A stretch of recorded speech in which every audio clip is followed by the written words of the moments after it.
to be a good triathlete, you ideally want to be skinny, but have sufficient power to be able to finish the event. So that's why when you see most top triathletes, they're very skinny, and that works for most people. But if you want to work in certain branches of medicine, or if you generally like, I didn't like the fact that when I was doing triathlon, I would find it very difficult to lift something that's even 20 kgs and walk for a while. Right. I found it very difficult. Like I used to be very close to 66 to 70 kgs, and lifting heavy weights used to be very tough. So I always wanted to do something where I can do triathlon or do endurance, but be able to carry heavy stuff as well, because you don't know in what scenario you have to carry a heavy object, right? So you want to be strong enough. I am Venki, a working professional in IT as well as an amateur masters athlete and a coach for endurance sports. You are listening to the Working Athlete podcast. Here, I talk to working athletes from all walks of life and experts from various sports to provide you with inspiration, training tips, and lifestyle advice. If this is something that interests you, I have a small request from you. Please subscribe to the channel on YouTube, Spotify, Apple Podcasts, or wherever you get your podcasts from. You can also let me know what you like and what you would like to listen to more of by commenting in the comment section on YouTube. I promise to do my best to improve with each episode and bring you the best content that helps you and me get better each day. This episode is brought to you by The Bike Affair. If you are in search of a one-stop destination that caters to all your cycling needs, our today's sponsor, The Bike Affair, is the perfect place to check out. I have known the founders of The Bike Affair, Krish and Gokul, personally for nearly 15 years now. In fact, my first century ride was with Krish back in 2008.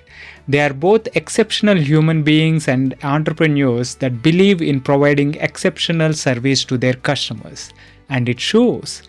With over 14 years of experience, the Bike Affair has established itself as a trusted source offering honest advice and exceptional service. They are offering a special treat for the listeners of this podcast. You can enjoy a 10% discount on your first order by using the code BikeyVenki on their website. So if you are in Hyderabad, visit their store in Kondapur, or if you are anywhere else in India, shop online by using the link thebikeaffair.com. I will leave the link in the show notes. Now, enjoy the podcast. Hi Vignan, welcome to the Working Athlete podcast. Yeah. Hi Venki. It's a pleasure having you on the show. Dr. Vignan. Yeah, Vignan is fine. It's fine. I've known you and we have connected on social media for a while. I've known you being in the triathlon scene community in Hyderabad for a long time. I've seen you on podiums in like Tonnur and Hyderabad Tri and all these things. And I've kind of followed your journey a little bit from quite afar. And this is maybe we have seen each other at events here and there, but we haven't really interacted much.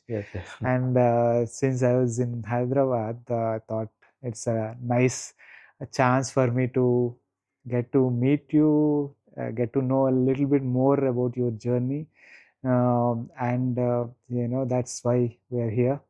And thanks for taking the time. So I wanted to get started with talking about what was your relationship with sport growing up. Okay. First of all, Venki, thank you so much. Yeah, and I've seen you a lot of times in whenever I was in Bangalore doing any kind of race. I think once in a while you would be at the similar kind of events. And I think the reason that we didn't interact is because you would be with the cycling crowd, and I would be with the triathlon crowd or the running crowd. Right. There isn't really I've always noticed that the cyclists don't usually do triathlon, and then many triathletes don't do cycling. I think there's like a slight distinction. There is. Because I think cycling requires a lot more, you need to put more volume in cycling, whereas in triathlon, you would have to spread that volume out. I think so that's why there is minimal interaction. Correct. Anyway, that's nowadays there is, we are seeing a lot more overlap, but not not so much back in the day. Yeah, it's difficult. Yeah. Yeah. Maybe nowadays I haven't. Yeah. I have been off the scene for a while, which we'll be discussing anyway. Mm. So my relationship with sports started out because I used to be a kid who had loads of energy. So when I was around 4-5 years old, we were living in Gurgaon or NCR. Back then it was Gurgaon. Now it's NCR. But when we were living there, my parents were like, "This kid has too much energy. Throw him into some activity to drain all that energy out," right? So that's what my parents did. And 4 years, 5 years of age, I started swimming.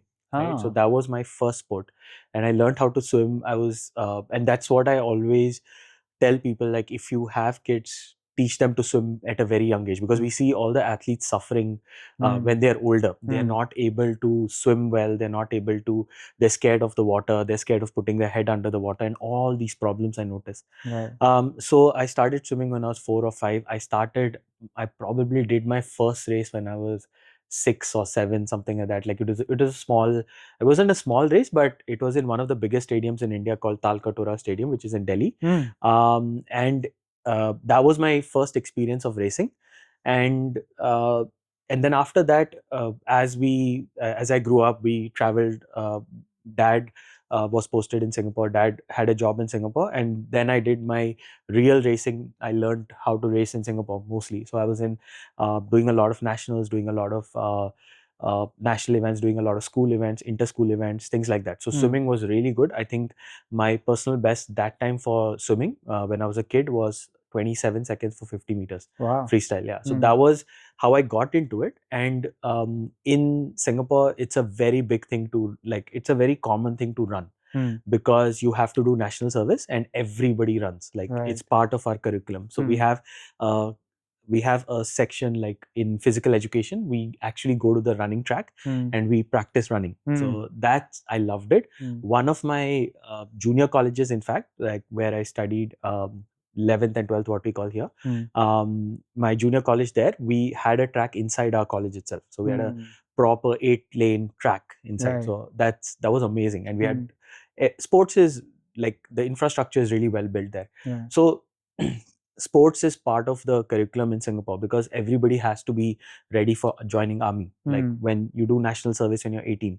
So running was already part of it, and surprisingly I was pretty good at running. So I did 2 events. I used to swim and I used to do running, and both of these I went till national finals in both events. Wow. Yeah. So in Singapore we were doing that. There are other meets that happen in Singapore as well, like all comers. I did 51.6 seconds or so for 400 meters track. That was my PB in track growing up, and my PB in swimming, like I said, was around 27 odd seconds. Yeah. So all of that stopped. My journey basically stopped right when I left Singapore, and I moved back to India. My family took various routes. My brother is still not back to India yet. My dad is still out of India. So our family took various different routes, and I came back to India to start my medicine because I wouldn't say I come from a family of doctors, but some of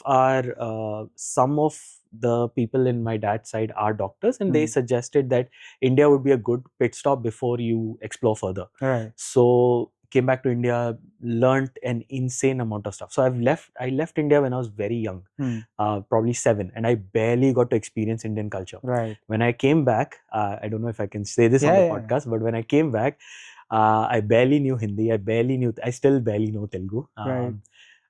And when I came back in first year of college, everybody just used to teach me to swear in Hindi. So every single word that I spoke, every sentence that I spoke was just swear words, because they would not teach me regular Hindi. They would just teach me to swear, right? So that was my whole first 2 years in university.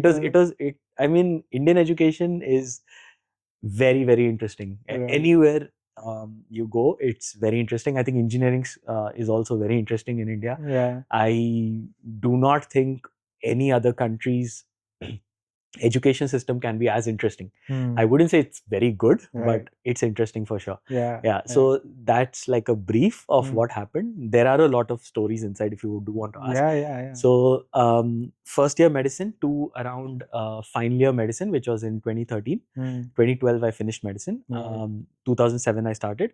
Did very minimal sports. Like there are avenues to train, Right. but like I said, right, college is very interesting. Correct. So I can tell you a lot of stories about what happens if you do sports. Yeah. in Go college. ahead. Let's go there. It'll be fun. So there are a couple of things like what happens is college tends to be very bureaucratic or tends to have a lot of rules, unwritten, unspoken rules. Yeah. So we had a football ground behind our, behind my hostels, we had a football ground and a cricket field. Now you can play, you are allowed to play as much as you like, you are allowed to do whatever you want. Right. At least in my medical college, it was allowed. But if a professor or if a head of department or somebody sees you playing too much, I don't know how you define too much, but if they see you playing too much, they might call you out or they might single you out during clinical rounds, or they might single you out some way, right? Attendance is a big deal. So you can't have you can't play sports and do it. Maybe things are changing now, but when I did it, it was still a bit tougher to do this. There's also very little avenues for you to, like, we used to have this in college, in medical school, we used to have this games called Energia. And in Energia, you have this run. And they called it a marathon. Okay, they called it a marathon. It was a 2K run. 2K. Yeah. 2K marathon. Yeah, 2K marathon. I won it, I think, a few times. And this is without any training. Like, I barely trained. So you can assume how bad my peers were at running. Yeah. Right. So, and I probably ran like 6 minutes per kilometer. I wasn't into long distance running ever. Right.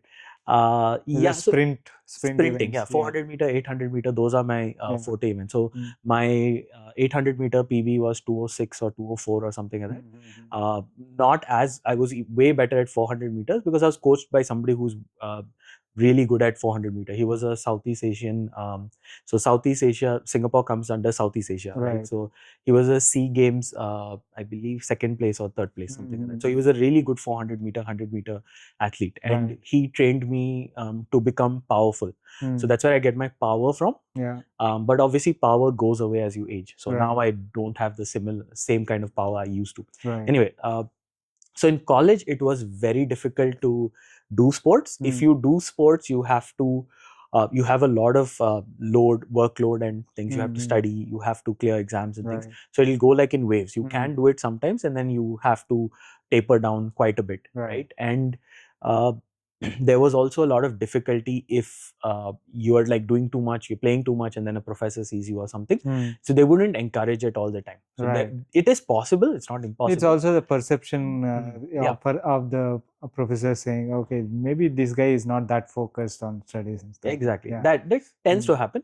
But I still tried, I still did stuff, but it was also quite hectic. I mean, college was quite hectic also. I believe it started at 8 a.m. and it used to go up till 5 or 6 p.m.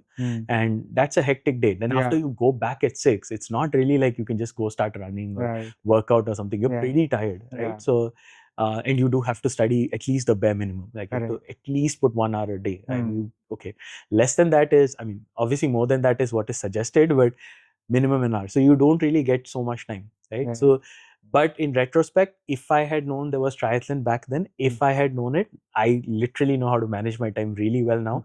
I would have put a trainer in my room. I would have put done some running somewhere. We actually had a pool in the college. So we had a swimming pool. We had a running track as well near the gym area. So we had decent facilities, and where I studied, Yodha, is pretty okay to go running outdoors, not too polluted and stuff. So things could have been done, but you need a maturity level that I don't think most people have at 18 years of age or 20, 21. I don't think so. So at least I didn't. Okay. So that was the whole thing about medical school and how it is.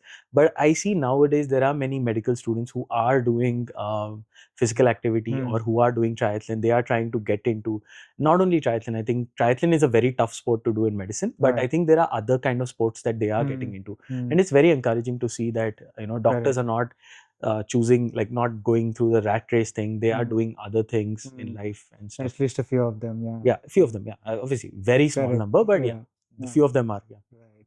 So you've gone through that rigor of medical school, and came out of it. I'm guessing probably very unfit.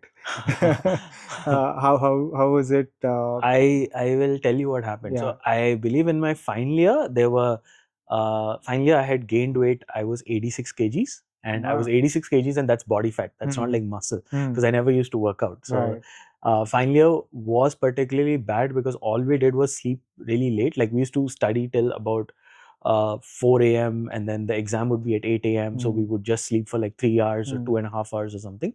And final year has a lot of exams, right? I mean, every year has a lot of exams, but final year particularly I remember really well. I do not know why, but I remember it a lot.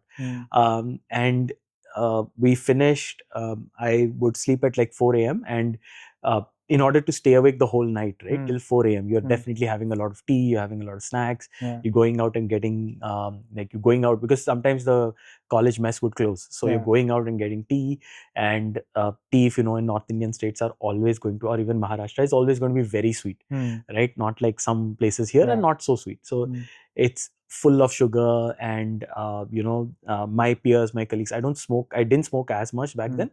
I don't now as well, but they would be smoking and stuff like that. So that's our way to stay awake through the night and study, right? And snacks would always be there in the room. So that's how binge eating unknowingly, because while you're studying, you just eat.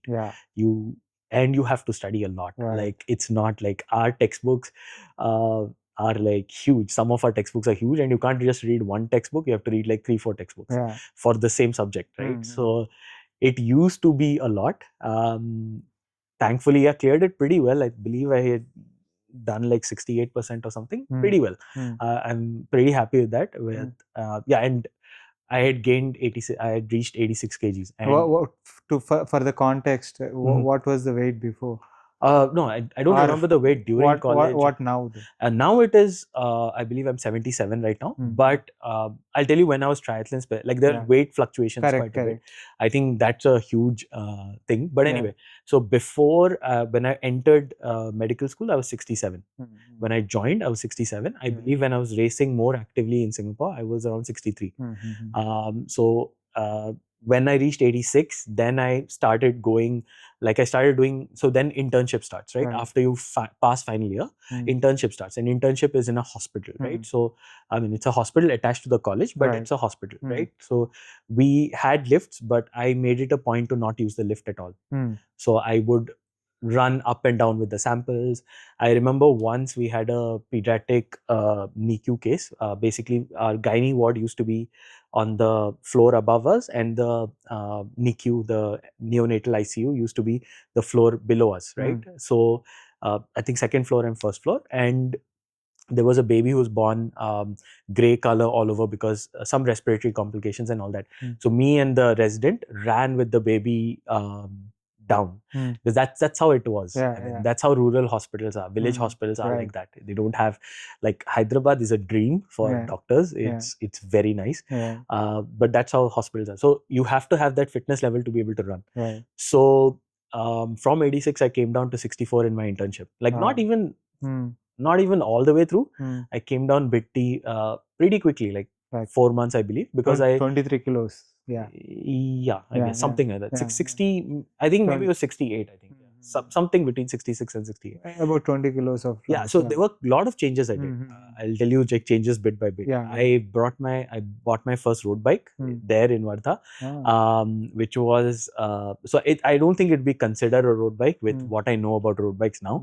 But back then it was a BSA, like a yellow color BSA that used to be there with like BSA Max. I believe, Max City. I think it was a Max City, yes. So I had that BSA Max City. It was yellow color. I loved it. And we bought that. And I rode it. I stopped using my motorbike and I used to ride the cycle to and fro. So that's like 10 kilometers of riding. Even when I had to go for like postings to the next village, which is like 10K, I still used to ride it up and down. So that was one way of doing exercise. I used to walk up and down the steps a lot. So I had a lot of even though I was like overweight, I still had fitness. Like I didn't get tired because I was running up and down. probably because of my workouts as a kid. So I didn't get tired. Yeah, you had a lot of base. Yeah, I guess. I don't know why. I have not delved into. I never even thought about it. And my assumption is that everybody has this fitness. I've now come to realize that not everybody years has. and years of sport, right? Swimming, track, and everything for years together until you got into medicine. That amounts to something. Yeah, exactly. So I assumed everybody has that. Yeah. Then I see some of my colleagues, I see some colleagues now who have passed out, and they find it tough to walk 100 meters. Right. Some people I meet, right, colleagues, So I'm like, oh my god, I literally assume that everybody has, like, because I don't think I'm very special. Like, I think I'm a very, very normal guy, and what I did in life, I've never felt like I've done like worked way harder than the next person, right? So that's an internal assumption, and I make a lot of assumptions when I talk to patients or whatever. Anyway, getting back to the thing. So one was cycling everywhere. Second thing I did was stop using the lift. I used to run up and down. I used to be completely sweaty, and I remember certain times, like, I would have to shower twice or thrice a day because I would just be full of sweats, full of like completely sweating top to toe. And there wasn't a big culture. Back then, I'm not sure how it is now, but there wasn't a big culture of wearing scrubs back then, in that college at least. Right. Okay, so not wearing scrubs, wearing like regular formal t-shirt, jeans, formal t-shirts, and we would wear slippers because we have to get in and out of wards very quickly. So slippers are the best. Shoes are very uncomfortable to do. So shoes sometimes, slippers sometimes. So all that contributed, and controlling the diet. Healthy food is not available in most of these places, right? You can't order like a fruit salad and get a fruit salad. So just eating whatever, like I used to eat mess, but I restricted it to once a day. And at night I would have like a snack or something like that. So that's what worked, and I lost a lot of weight, and it didn't seem unhealthy. I didn't get sick or because I wasn't exercising as such. I was just doing non-exercise, like commuting, things like that. So then I thought, like, okay, if I can do so much activity throughout the day, maybe I should look at endurance sports. And that's when it started. Like, I started looking at different things in final 6 months of internship.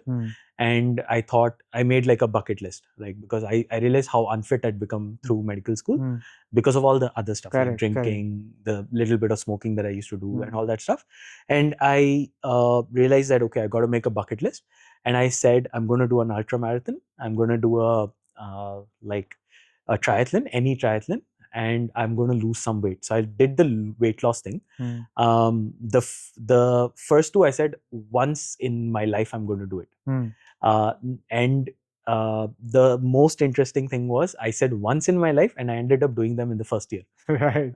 But So how did they make ultra marathon and triathlon? How did they make into the list of that? So it was so when I was working, I was doing some workouts, but I wouldn't say like crazy amounts. 45 minutes of working out. Like towards the second half of my internship, we were also studying. I was also studying quite a bit. So like the whole batch, all of us were studying for preparing for exams, right? So while we're studying, I need something to like let that stress out, and I didn't want to drink. So what I used to do was, Wardha is really hot. Like if you've been there, it's 50 degrees, right? And in the summers.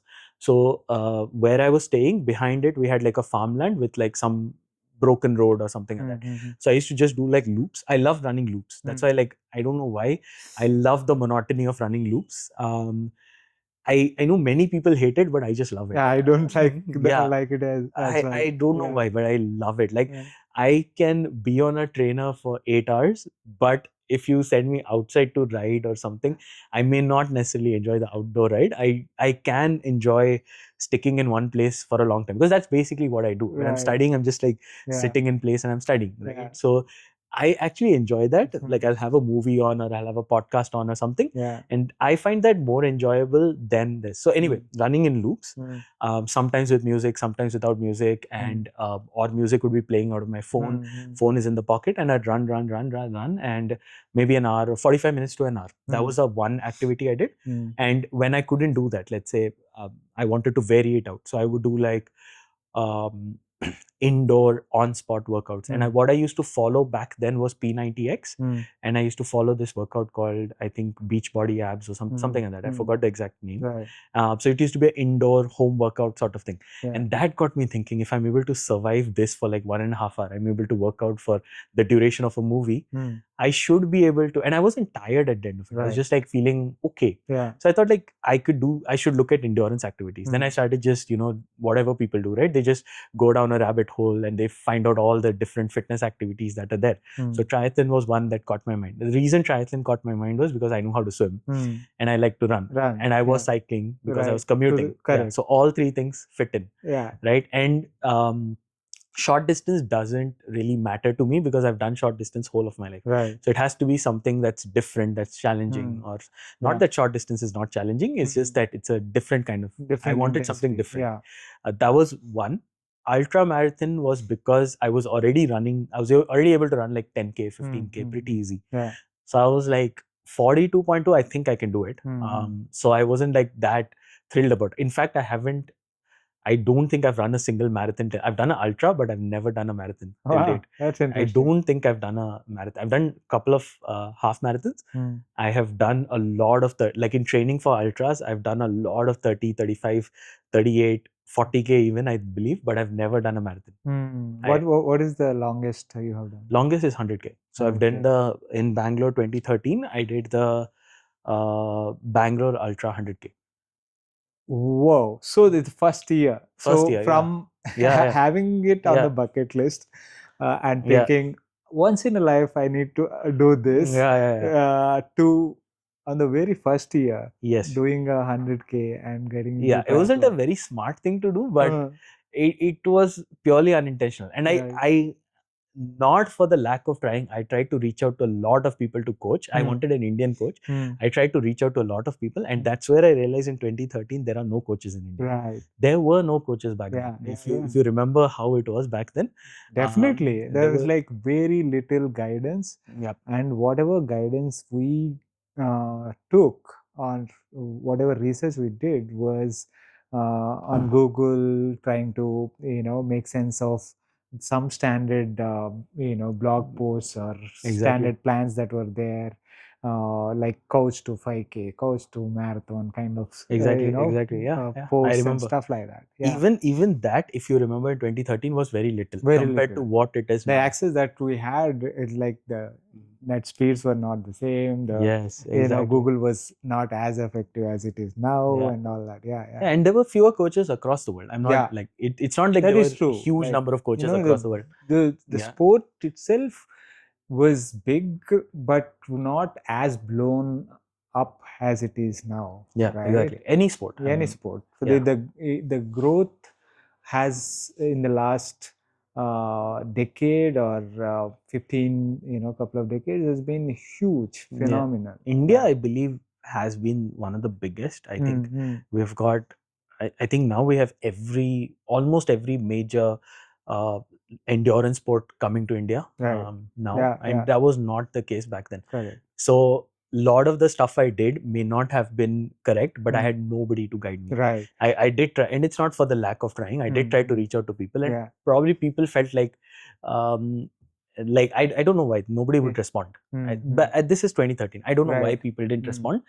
Maybe I tried the wrong way. Maybe I should have tried harder, but there is a limit to, because I was still working. I was not like I wasn't working. I was still doing like an 8-hour job, and I was I was working in telemedicine back then, and though not a hospital job, it's still a job, right? So you still have limited amount of time to be able to call people and all that stuff. And anyway, so I didn't follow like a super good. I followed a couple of plans. I used the training that I had from childhood, understanding. So my run form and run drill, because of running drills and everything, my form was pretty good. So that's one thing I had in my favor. And I know the basics of running, because we used to, like, I used to do short distance, but we used to train on the same, like, there used to be long distance runners at the same time. And I used to train with people who ran 33-minute 10Ks. Like they used to be, I used to I used to help them with the pacing so they would do, like, I can literally tell you a workout that I have done when I was in Singapore. Like, so people do track running at night. So 8 p.m. is when they start there, or Right. that's when they used to start when I was a kid, Right. right? So there's this one workout that I did. So it's you have to run every 2 minutes.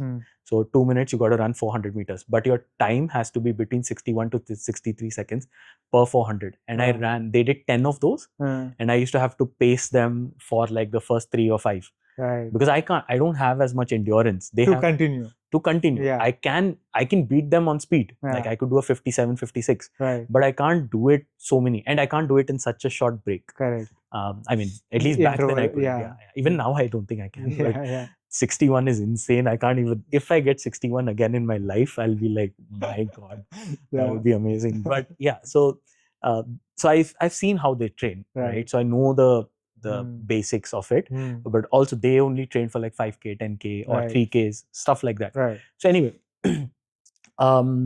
so getting to training in when I was in Hyderabad. So thankfully, I live in a really nice place, Lanco Hills, where we have a 1 km loop, right? So that again, loop running. Right. So I ran 30K loops, like just in a loop, and I Right. loved it. Right. Just listening to the same, and I have one more. I don't know what you'd call it, but I have this really, really peculiar thing that I do. I can listen to the same soundtrack throughout. Right. Like I have done all my cycling on. I used to do it on One More Night by Maroon 5, and I just listen to the same song over and over and over. Right. And somehow it just makes it easy. I don't know. Like Right. it's something that works for me. I know for many people it doesn't work. Right. But for me it works. Like I can just listen to, like if I find a song that I really like, I can just listen to it continuously. Nice. Right. So did that in Lanco, ran loads of loops. I believe I did like I averaged up to like 160K some weeks. Getting in close preparation to this 100K. 200K ultra, Right. yes. And I think the highest distance I did was 60 or 65K in preparation. Wow. That was a week before. And then I know that's wrong, but then again, I had back no then guidance. that Yeah. was I had no idea how to do Right. it. Right. Then I got to the event and I found out it's a trail. I mean, I assumed trail meant that it's okay, sort of trail. Right. I didn't know that you would want to torture people. Was this the Bangalore Ultra? Bangalore Ultra, Hennur one, the bamboo forest. In the bamboo forest. Yeah, it was I know pure that trail. course. Yeah, it was pure trail. Pure trail. Yeah. Yeah, and it was so bad. It was so difficult. It was, my knees were like hurting, my ankles were hurting, and It is all uneven, right? Yeah, I did not expect. I Right. am obviously. This was a bucket list, so Right. it's like you just try to finish it. So Right. I finished 75K pretty good time, I think about 8 hours. And after that, I slowed down. Like your body just gives up. Like Right. from your brain, signals stop firing to your legs. Yeah. And I would jog for like 5 steps, and I would just start walking automatically. Right. I wasn't controlling my body. I wasn't telling myself to like walk. It just like the legs would just stop listening. Right. So obviously in retrospect, I wouldn't. So in the end, I got me and a friend. We just walked the like. They closed the forest at 6 p.m. I believe, and then I just walked the last 10K. So they gave us like a I don't remember if it was 300 meters or 500 meters, some loop, and we just kept walking the last 4K or something, and then we hit pause at the ending. Yeah, so it's somewhere in my Strava, I believe. Yeah, it was a crazy experience, and that was the. But before that, I had done the Hyderabad Triathlon as well. So I failed. Or at least I thought I failed in Hyderabad Triathlon. I did 7.5 hours, which is one of my worst times of Ironman 70.3. I mean, Ironman 70.3 distance. Right. So when was this? The Bangalore Ultra was? I think the Hyderabad Triathlon was October something. 2013. And I'm not sure if it was early October or late October. I can't remember that exactly. Right. And the Bangalore Ultra was early November 2013. Oh, pretty close. Pretty close, yeah. So I had like 4 weeks after that to sign. Right. So basically, I didn't do as well as I wanted because I cramped in the last part, Microsoft Hill, and coming back up ISB, I cramped up. So I was not happy again because like after that, I've done a lot of triathlons. So a lot of things happen wrong. I believe this was also the first edition of Hyderabad. Second edition. The first one was done more for like the GHAC people itself, and the second one was done more as open. Yeah, it was one of the first ones. So a lot of the organizers didn't know what they're doing. Yeah. So not I'm not blaming them. Obviously, we all didn't know. We were all trying to figure out stuff, right? Exactly. I started Bangalore amateur racing back in 2013, organizing. I started racing in 2011, but we were, I was complaining that BBCH was not doing enough races. Wow. And I was like, they were doing road races every alternate month. And that's a lot considering what, that's a lot, but we were training pretty hard at that point of time, and we were complaining. And one fine day we said, if we are complaining, why not start, right? Take care of it. Take care of the complaint. And Bar has done a great job. I think so many of my athletes have started off in Bar. They've started off in Bar and then gone on to BBCH. Now they do both, and then they've gone on to do other races as well. I think people from Hyderabad travel for Bar as well. They have done. And it has become like a great gateway drug. And the point I was trying to make is we were all trying to figure stuff out. Right? Absolutely. And the guys at Hyderabad Tri were trying to figure out how to organize an event with a pool swim and stadium pool swim. I remember the Gachibowli Stadium pool swim, and then a run, and then a cycle, and then run. How to kind of make it work in an urban scenario where you are not really out. So back then it is more feasible than now, because if you remember back then it was empty. It was empty. Right? Now we can't even remember, imagine doing it. It's like there is no empty. There are no empty spaces now. So I volunteered for Hyderabad Triathlon a couple of times, and people keep every time I meet somebody who's done the Hyderabad Triathlon, and they ask me, when is it coming back? I'm like, do you understand how complicated the logistics are? Like, it's done at the level of. I obviously can't say it's done at the level of Ironman 70.3 Goa, because Goa is done way better, but the logistics are similar. It's a lot of complications. You got to involve cops. You got to involve different people blocking the roads off. Now there used to be no traffic signals on that whole ISB road, and there are now 4 or 5 traffic signals. Even on a Sunday, it's crowded. There are so many new things there. There isn't a direct short way now. All the road is broken up in construction and all that. So it's a logistical nightmare. But saying that, we are trying to do one.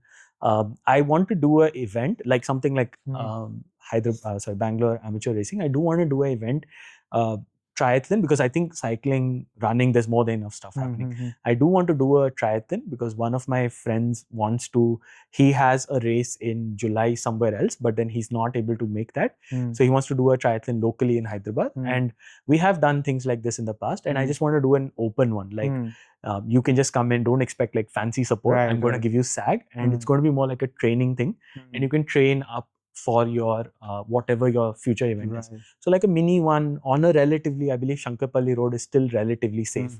So do like loops on Shankarpalli Road, and you can run on Shankarpalli Road, because I believe on a Sunday it's relatively, I wouldn't say amazingly safe, but it's relatively safe. It used to be a lot more emptier.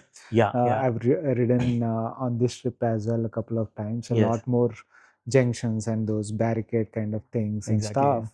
But it used to be a single road with lush green cover and all that. But it's still a relatively safer option. Correct. It's safer. So when I started off, I remember I could go on Vikarabad Road and it used to be empty. I used to do like my time trials on, like a lot of my training for Ironman Malaysia, like Putrajaya, Ironman Vietnam, and all the other races that I did on that. And I remember I could average like 34, 36 and not have to look up. I could literally do that and not look up and still be fine, right? Talking of Vikarabad Road, my first 100 kilometers was on that road with Krish. Crazy. But back then, I think till 2015, 2016, it was okay. Then it started getting a bit still all right. COVID, I think, really just game changer. COVID was pre-COVID Hyderabad and post-COVID Hyderabad is completely different. Yeah. I think the government used it to make it less cycle friendly. I mean, they did build a cycle track, Yeah. but for people who want to race, they Yeah. made it very unfriendly. Yeah. Yeah. So anyway, that's Yeah. okay. That happens, I guess, everywhere. Yeah. Yeah. So I mean, we kind of diverged from the triathlon, talking about the triathlon, how it was the first back in 2013. Yes. So Yeah. 2013. Let's talk about the Mm, triathlon in detail. yeah. So how did I start training? Yeah. I literally. Because again, no coaching. I Yeah. did try to reach out to coaches, but it was difficult. So Mm. anyway, so what I did was I did try to do 2 sports in a day. Mm. So thankfully, I have a pool at home. So Lanco Hills, we have a pool. So and it's a decent. It's got a 25-meter width and a 50-meter length. Though it's a weird shape, Mm. but still it was good. So Mm. I did a lot of swimming there. Trying to get that distance. My favorite workout then and now still is 100-meter repeats, maybe 10 repeats, 12 repeats, 14 repeats, something like that, right? So I did that, and then I used to follow it with a bike, or I do a bike run. So either swim bike or bike run. So those were my 2 workouts every day. And it used to be, initially, since I didn't know how to cycle so well and I didn't know anything when I started off, the first triathlon I remember I did without cleats, because I didn't know what cleats were. Right. So and I still didn't. I felt like so if you see Bike Affair, right, back then, Bike Affair in their description wrote that premier store for like something. It made it sound like it's for pro cyclists, right? And I did not think I deserved to go into Bike Affair, right? So I didn't actually go in till after I finished the. I think it was a bit later. Right. And yeah, I used to have a FOMAS road bike back then. Oh, okay. Yeah, I did. I actually only got my first proper road bike, you can say. That was after the I think I bought it in 2014. I did my this one C2C Bianchi. That's what I had. Yeah. And I did the Tri Tonur in that, which I won, and Right. in which I had also met Nagraj Harsha for the first time. Correct. Nagraj placed second, and I was confused because I thought Nagraj was in front of me, because it was very confusing for all of us. The route was confusing. I don't know where I overtook him. I wasn't very sure what had happened. Right. Anyway, so and I knew that he's a very good runner, and I'm not. I wasn't back then, at least, a very good runner. So that anyway, let's talk about Hyderabad Triathlon. Right. So then I trained 2 sports every day, taking a rest day, maybe 2 rest days a week or something like that. And I started at the finish line, got to the finish line. Swimming was fine, cycling was fine. I believe I was in second or third place till the cycle leg. Richard was there in that one. Right. It was very tough. He's really good. I only beat him in swimming. And he beat me in everything else. Anyway, so he's a monster. Yeah, he's a monster. Yeah. He was a monster back then as well. Now he's even better. Yeah, and then got into the. I started the run, and all of this time I didn't know the importance of salt. So again, you have to what I know now is a lot more compared to what I knew back then. Right. So I didn't have any salt in my electrolytes, and I don't believe they gave us electrolytes. I think they just gave us either ORS or they gave us Glucon D. I'm not very sure what was given. So I don't think it was electrolytes. Right. Again, I'm not complaining. I'm just like saying everybody doesn't know. That's how it started. Yeah. Exactly. And 90K cycling, like it's 1.9K swimming and 90K cycling. Right. And 1.9K swimming in a pool, which is okay, which is fine. I can swim in a pool. 90K cycling, and I was just like daydreaming all that 90K cycling. I was just like, I have no idea what I was doing, right? So, and the organization was in a way that when I think I reached one of the 8 points, they had not set up yet. So a lot of times I've done many events because they don't expect people, I think, to reach by the time I reach, because I'm really good at swimming, and later I became very fast at cycling. So I reach a 8 station and it's not set up yet. So I literally have to open up my bottles, take out the bottle, help them sometimes to set it up and pour the electrolyte for me and teach them. And then I tell them like, okay, there's another guy 10K behind, get ready for him at least and all that. So that happened. Then finished the cycling, came back to the stadium. Really, really tough route back up. The climb back up twice is really tough because you climb movie towers once, and then I'm talking the old movie towers. New movie towers is very nice, right? It's smooth road. Smooth road. Now, imagine that broken road with higher elevation. If you've done it in the past, you would know what I'm talking about. Yeah, yeah. There used to be a great, crazy gradient. I back in actually 2008 was the first time I remember. Wow. Okay. 2008-9, July 4th, we rode, we kind of bike and hiked there, and did a barbecue there. Wow. Yeah. Right, bike and hike kind of scenario gives you an idea of what were the kind of roads back then, right? Yeah. And we did a few Microsoft employees who were like US citizens were there celebrating their Independence Day, 4th of July, right? Yeah. And they threw a barbecue party for a group of cyclists, and I remember that from movie towers from back then, right? Yeah. Now it is like one of the most posh, expensive areas in the city. And you can no longer hike there, I believe. I think I don't think you can anymore. I've not been recently. No. Yeah. I went on this trip. The first day I went there to do repeats. We were to repeats there. It was like, wow, it's so different, right? Yeah. And the gradient is smoother. Now, I think you can now break all the KOMs again. Correct. For a brief time, I believe I had the KOM for a very short time, or I was third or something. Yeah. And I think now you can break KOMs even easier. I think it's got faster. Right. The road is different though. I mean, if people know the road in the past versus now. But I think you can still do hill repeats. I think it's still safe. Yeah, it's like a 2-minute kind of efforts, 2.5 minute efforts. Exactly. You can do. Used to be a bit longer, I think, in the past. Yeah, for sure. Yeah. So did that, came back, then did Microsoft backup all the way back to Gachibowli Stadium, started running, ran down all the way fine, so you take a right at ORR and you go almost towards Kollur exit, to 10k out, and then you run back all the way. So everything was fine, running on flats and all is fine. And again, all the time, I'm not having electrolytes. I'm having water with Glucon-D, again, not knowing that you're supposed to have salts. Certain things in triathlon you learn by making mistakes. So coming back all the way, running up the first hill, nothing. Second time, Microsoft, I literally walked up, or I had to side walk up because I was cramping everywhere. So that's when the cramps hit, and I was like super I saw like 3 people cross me because it took me like, the run I believe took me like 3 hours or 3:15 or something like that. Yeah, one of my slowest runs. Yeah. For sharp, yeah. So it was fun. It was a lot of learning experience. Learned where my weaknesses were and that stuff. Yeah, it was a very interesting, cool experience. And you've done this. You ticked off the items in the bucket list. Yes. Which were supposed to be done sometime in your lifetime, but ticked off on the first year.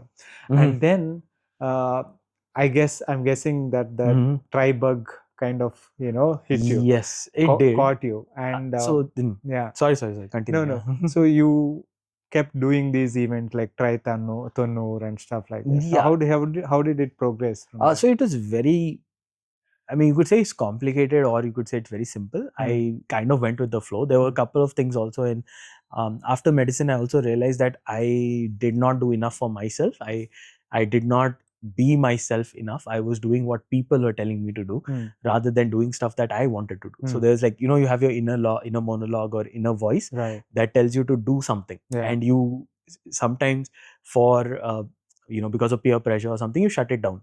So I told I had an internal thing that for the next 6 years, I'm not going to shut that inner voice down. I will do whatever I felt like doing. So that's what I did. And I know many people who are used to look at me and they used to think like, he's really being random. And I was. I have no goal. I did not intend to try to win any triathlon. I did not try to win Tri Tannur. I did not even try to finish. I just tried to have fun. And I used to train. If I got up in the morning and I felt like doing a bike run, I used to obviously follow a structure. But if I didn't feel like doing it that day, I wouldn't. I didn't force myself to do anything. And I just kept improving. I did not intentionally try it or something like that. So it was completely coincidental. All the things that happened that year, 2014, were completely coincidental. Where I live, close by, there's another, there was a Hyderabad, so Lanco Hills, close by this Delhi Public School. Delhi Public School has a coach, a swimming coach who's also done triathlon in the past. So one of the days I finished my swim and then I was cycling out. He saw me cycling and he didn't talk to me or anything like that, but he sort of remembered who I was because he has friends who stay in Lanco and everything. He saw me one day and then he recommended my name to the Hyderabad Triathlon Association. That is literally coincidentally complete chance that I got recommended there. I went into the the district championships and I won the districts, Hyderabad, Telangana. Then I got into the nationals that year. So my team was me, Sunil Menon, and one more guy. So three of us were there, and then we took part. And I know this was the year that separation was happening, right? Telangana AP was separating. Right. So the coaches, Telangana team coaches were really happy. I got 6th overall in nationals. And the coaches were really happy because we beat AP. Right. That's it. Yeah. I know, again, a lot of politics, a lot of stuff. We nearly did not make it. That's when I saw the first. Okay, this is an interesting story as well. So the first time we went there, the ITF, Indian Triathlon Federation, did not want to give us a certificate to race, like a permission to race, because we separated and we didn't apply for a license saying that Telangana will race separately from AP. So we weren't actually given. So this was 2015 National Games 2015, which happened in Kerala. So separately they didn't give us a license. So till the last moment, we were not sure whether we would race. Right. And National Games is organized very well. If you've ever been, it's amazingly set up. So went there. And my coach had, like, the coaches who we had gone with, they had never seen me swim. So they were really scared of letting me jump into open water. Right. So they were like scared I'm going to drown. So he was like always holding on to me. He said, like, even in the practice swim, don't go swim, all that stuff. And then when he saw me come out of the water in the lead group, he was like so surprised. Yeah. Then cycle 40K. It was slightly shorter than 40K, 30. It tends to happen in Olympic distance triathlon. Tends to be shorter. So that was that was 2015 National Games. 2014 was 2014 also was Triathlon. After that, I did Hyderabad Tri again, I believe, and I won that. So that's where, like, so just coincidentally all this stuff happened. I did not intend anything to happen. And 2015 also turned out to be my first time doing. I did Ironman Vietnam 70.3. I started working with Deepak Raj in Try a New Life back then. Before Try a New Life became Yoska, or I don't know, however it became Yoska. Before that, I was Deepak Raj was training me. Then I got into a coaching role in Try a New Life, completely not intended, did not try for it. And after I got into coaching role in Try a New Life, I had a few athletes. Also, the way I got into coaching was also completely coincidental. I used to run. People used to see me run and they used to ask me for advice. And I initially did it all for free. I just did not tell people, like, you don't have to pay me. I'm just helping you guys out. This was part of Hyderabad Runners, right? And again, Hyderabad Runners also has, like, I only joined Hyderabad Runners after I did Ultra because I thought I'm not qualified enough to join. So I did it only after I joined that. And people started asking me a lot of tips. I used to teach running drills. I used to teach good form in running and all that. So all of it was just coincidental. I never had a plan around it. I was still thinking I'll be a pure full-fledged doctor. Then all these people asking me so many questions made me realize that there is a huge gap in, especially back then, 2013, 14, huge gap where athletes don't have somebody who they can reach out to for coaching advice. Right. So there's a huge gap. And that's when I started charging people. I only charge people because I realized they would take the training seriously if I charge them. Otherwise, doesn't, like, the money didn't matter so much back then.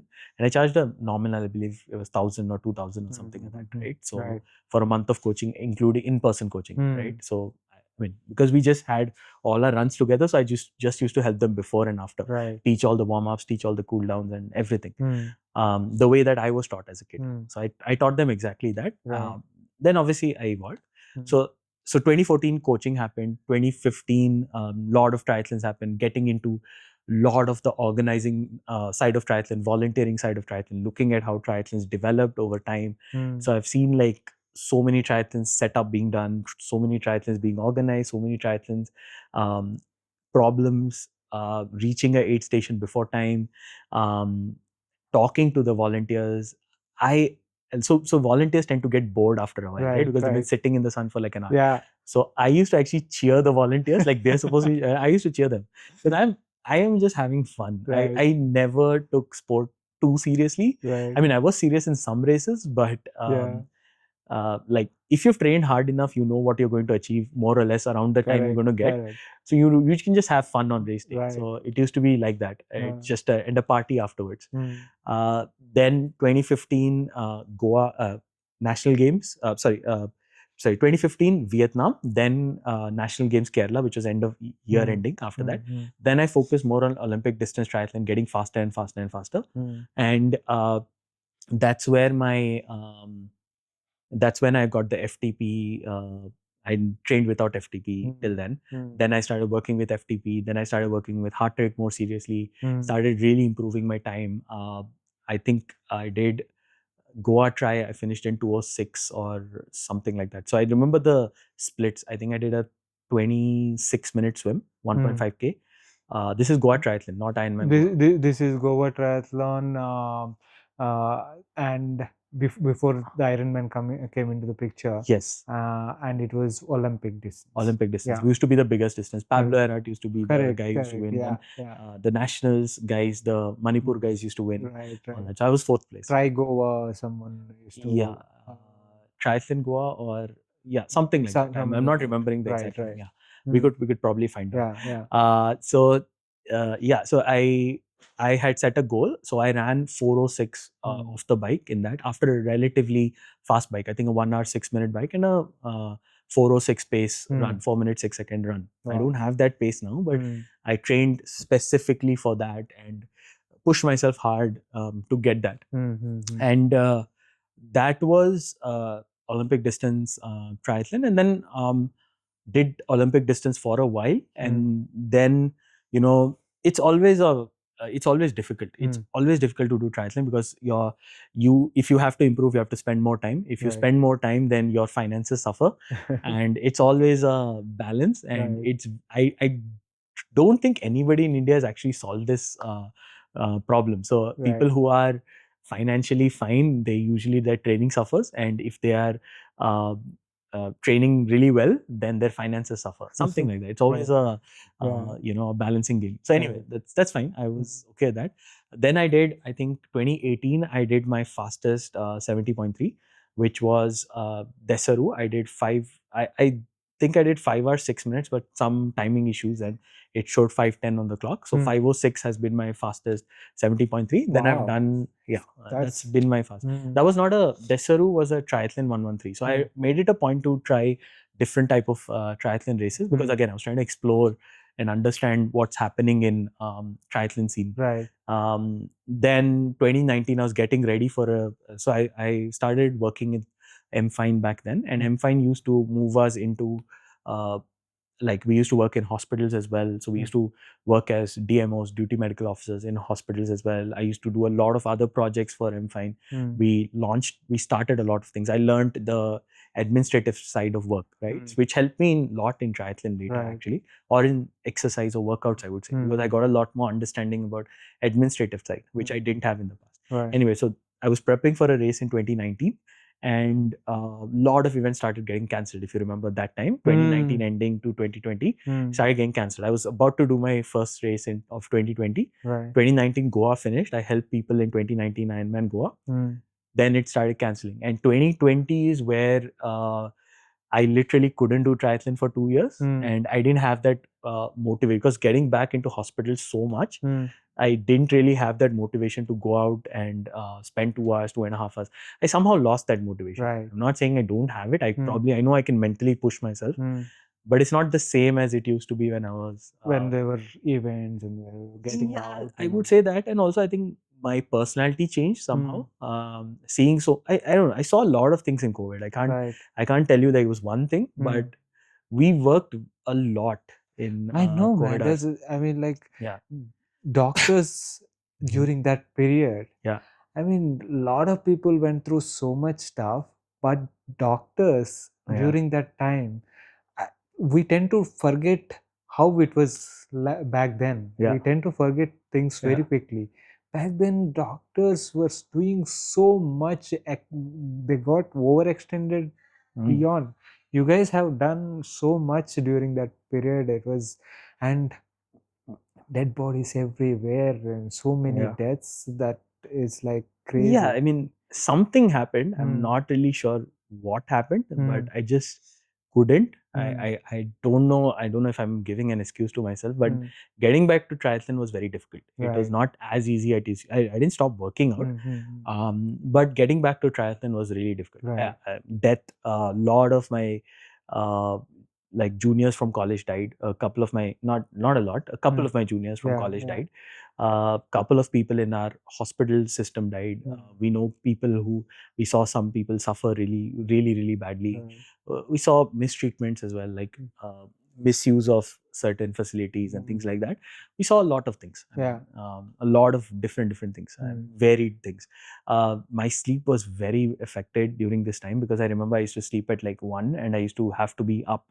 Calls would start coming in at 5 and I would have to be at the hospital by 6. Right. I wasn't necessarily working in like direct, not always directly with a COVID patient, but I was doing a lot of the administrative stuff behind, which was just as important. Right. Yeah. So it was, I think when active, we did COVID home care protocols where we had loads of patients and we used to have to manage how do we manage their care at home?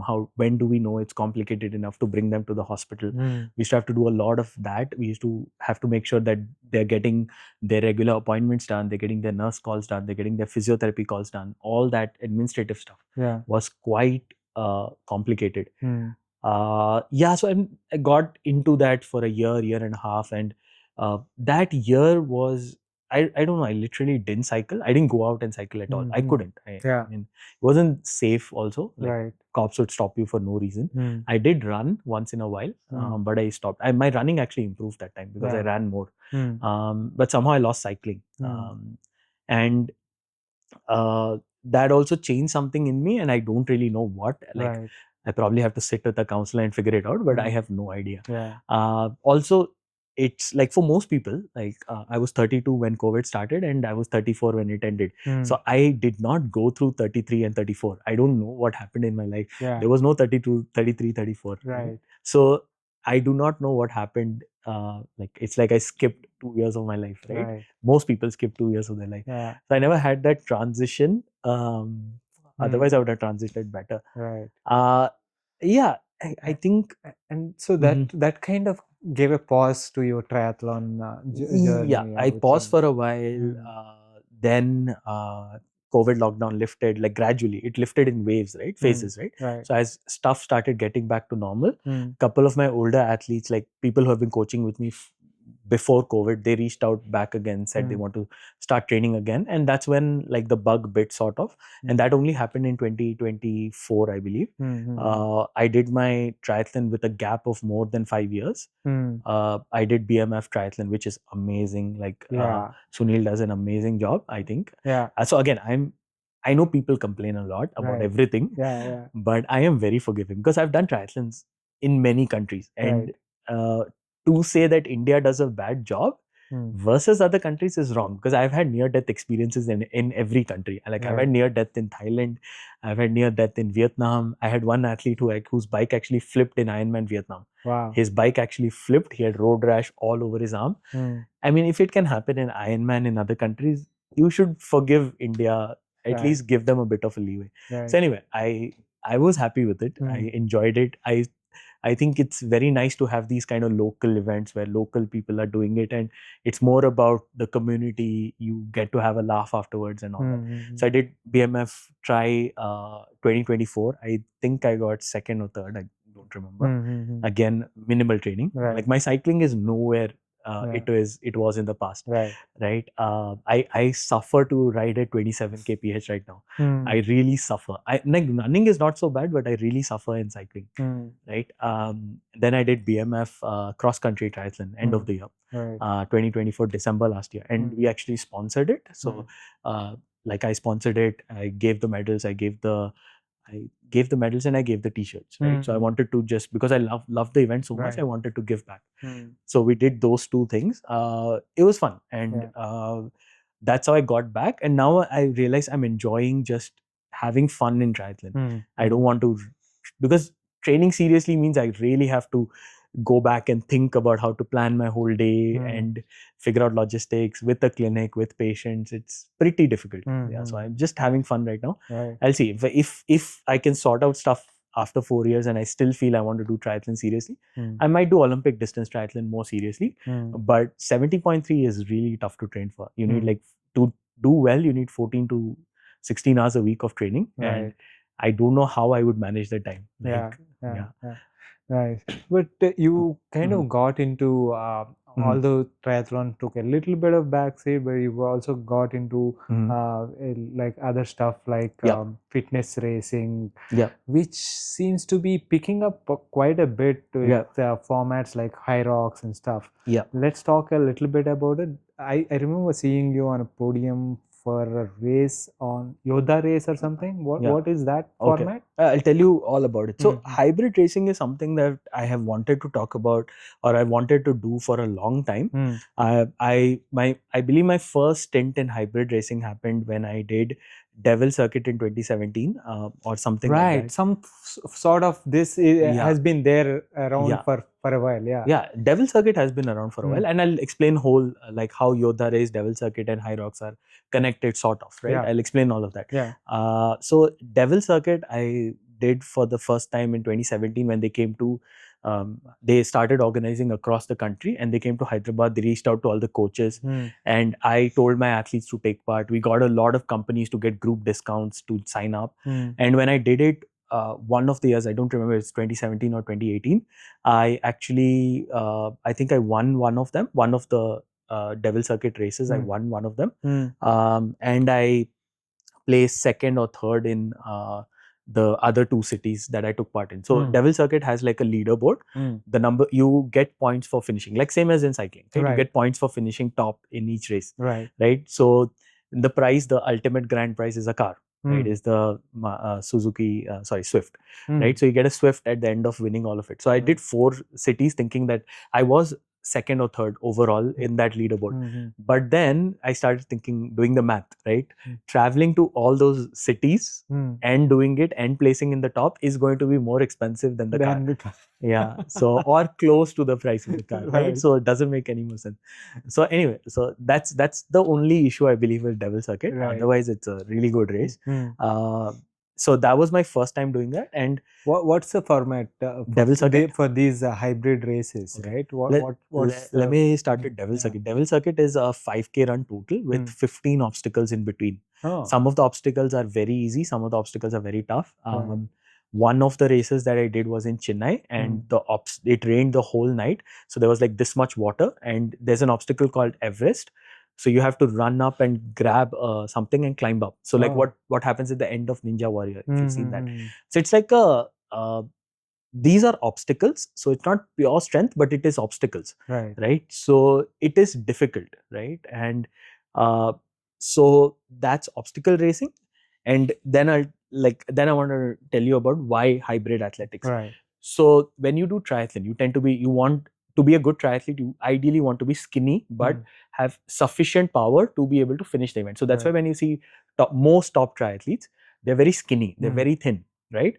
And that works for most people. But if you want to work in certain branches of medicine, or if you generally like, I didn't like the fact that when I was doing triathlon, I would find it very difficult to lift something that's even 20 kgs and walk for a while. I found it very difficult. Like I used to be very close to 66 to 70 kgs, and lifting heavy weights used to be very tough. So I always wanted to do something where I can do do triathlon or do endurance, but be able to carry heavy stuff as well, because you don't know in what scenario you have to carry a heavy object, right? So you want to be strong enough. So triathlons or endurance athletes tend to have difficulty carrying or lifting heavy objects. They don't usually have strength in that thing. So learning about hybrid racing has always been a thing that I wanted to do. And I think with me, at least, till push comes to shove, I don't actually do anything. So 2020, then after COVID happened and everything. So Devil Circuit before COVID, nothing during COVID time, didn't do much, just working out to stay fit. That's it. Not like doing anything crazy. And post COVID, again, just working out basic, bare minimum, because workload had increased quite a bit. People realizing that I'm good at hospital work wanted me to do more administrative tasks and stuff like that. So workload became a bit heavier. So just doing the bare minimum to keep fit. Not much racing was happening. Doing running only is not really a big cup of tea for me. I don't really enjoy running only, unless it's like something unique or something. So did all of that, got into a couple more projects and stuff. Then some people started talking about Yodha race. Then Yodha race started coming into the picture. And this was a format that I was looking at. Just before Yodha race came into the picture, again through some people in Yoska, I also found out that Hyrox is going to be coming to India. So I knew both of these things at more or less the same time. I was more interested in Hyrox. Then somewhere in between, around December last year, I found out, December 2024, I found out about Yodha race. Now Yodha race is very similar to Devil Circuit in that it's 5 kilometers. The total run distance is approximately 5K. So you do like a loop of, you do a 350 meter loop twice, that's around 700 meters odd. And then you do a strength activity. So here in Devil Circuit, it was an obstacle. Here it is a strength, right? So strength is different from an obstacle, right? So strength activity would be, so you do one and then you do rowing. So, you know, where the rowing machine that we have in the gym. So you do 700 meters, you run to the rowing station and then you row for 1000 meters, right? And then you go back out, you run again. So what are the advantages and what are the disadvantages? The advantage is you have an athlete who can run and do a strength activity at the same time, right? So the first station is rowing, second station is sled push, third station is sled pull, fourth station is farmer carry, the fourth station I believe is, box jumps. In Yodha race, it's box jumps, then it's farmer carry, then it's lunges. Farmer carry is carrying 50 kgs or 48 kgs, two kettlebells of 48 kgs, 200 meters. Box jumps is 30 box jumps. Sled push is pushing 150 kgs, 50 meters. Sled pull is pulling 100 kgs, 50 meters. So you pull with a rope, 50 kgs. Farmer carry is 48 kgs, 24 kg each side. Lunge walk, 20 kg on your shoulders, on your shoulders with like sandbag lunges. Walk 100 meters, right? And finally, it's wall balls. So in Yodha race, it's 75 wall balls, 6 kg weight. You have to hit a height of 10 feet. They said 10 feet on paper. I think in reality, it was slightly shorter than 10 feet because it was easier. Than in Hyrox. Okay, so Hyrox is very similar. I'll get to Hyrox format. So I started looking at Yodha race, and we came to Bangalore to do one. I did doubles in Yodha race. I think there's an interview online somewhere. Maybe you can link, if you can link it. Otherwise, totally fine. So we did, me and the gym that I go to, one of the trainers there, we did the Yodha race doubles in Bangalore. Lot of fun, really tough, but a lot of fun. I did most of the strength activities. So though he comes from a strength background, running is his Achilles heel, right? He's not as good at running. So he used to get very tired. So I wanted him to run as fast as possible. I said, I'll do all the strength. For me, the run at his pace was pretty much jogging. It was 6 minutes, 10 per kilometer. So it's pretty easy for me. So I used to jog it and I used to do most of the strength workout. So we got a time of 58. We placed fourth or fifth in the doubles category, which was pretty fun. I had doubles. fun. Do both of you do all the activities or alternate? You have to run. You can do strength, can be done by either person. Okay. So if one person doesn't have to do all the strength. It's your wish. You can either you can do all of it or the other person can do all of it. But you have to, both of you have to run. And you can't start the station till both of you reach the station. So that's the same as in Hyrox. Like it's basically Yodha race is formed after, based on what Hyrox is. Hyrox started in 2017. Yodha race started in 2025, 2024, 2025. So I only started my strength journey after finishing BMF cross country. I had not done weights, not been to a gym, ever since, like minimal gym workouts ever since triathlon started, because triathlon doesn't, like, especially long distance triathlon doesn't require you to lift very heavy weights. You have to be able to do calisthenics, which I'm pretty good at. I would say I'm really good at. I can maybe do like 50 push-ups in a row. I can do hundreds of squats. Squats, body weight squats are not a problem at all. So calisthenics has never been an issue, but weights has, I've never done it. So I wouldn't say it's an issue, but I've never done it. Right. So that was Yodha race. Then we did Bangalore. Then I signed up for Hyderabad. I was very scared I wouldn't reach the top 100. In retrospect, didn't have to be so scared. But anyway, I was very scared I wouldn't reach. So as a safety, I signed up for Mumbai as well. And I didn't, and again, I took a calculated decision to not go to Mumbai. I'll explain the journey. So signed up for Hyderabad. I think Hyderabad happened around Feb this year. And I placed second in Yodha race in Hyderabad.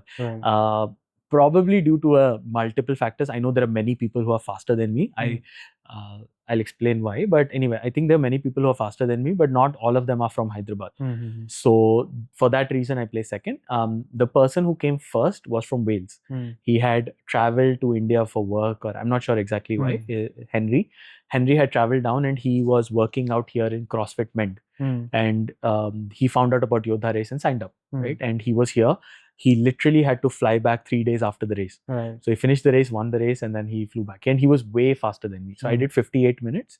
He did 46 minutes. So and he's a veteran. He's a veteran CrossFitter. He's a veteran Hyroxer. He's done 2 Hyroxes. He's done Hyrox in Wales or London in a time of 1 hour 8 minutes. So he's a pretty good at this event. He knows these events.